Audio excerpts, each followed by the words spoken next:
We all got a lot going on. I mean, if you think about it, each of us could probably have our own 24/7 news channel dedicated exclusively to all the news that's going on in our lives. In sports, Steve Gross suffered a grueling shoulder injury playing Xbox. Apparently, in a fit of rage, he threw the controller. And in entertainment news, Steve Gross tried watching Downton Abbey. He lasted a whole 4 minutes. Oh. We have some breaking news coming in from Steve's wife. Apparently, he does need to pick up his daughter from after school. But then again, who the heck would want that? Allow me to introduce you to one of my favorite games. It's called the Newsball, and here's how it's played. First thing you do is invite the kids to sit around in a circle, and then introduce them to the Newsball.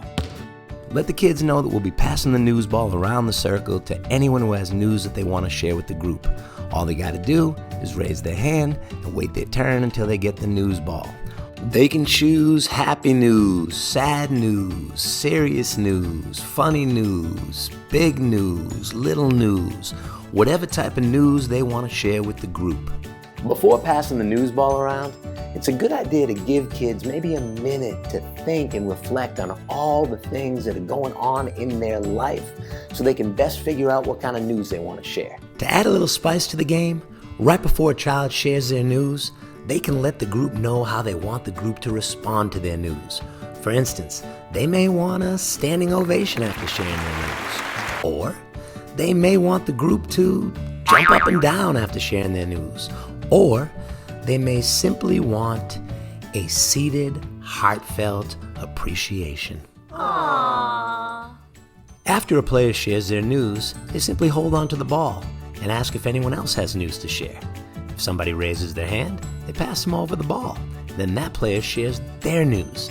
Maybe they request a little wiggle. Then after they share their news, they ask if anyone else has news. They pass the ball, and so on and so forth, until everyone who has news to share has been able to share their news.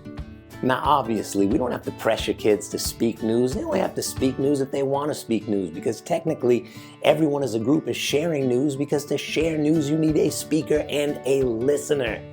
This is a great activity for kids to get to know each other better, to feel closer as a community. I know you're going to love it. Now, sorry I got to run, but I got to try to get through another episode of that Downton Abbey. Damn.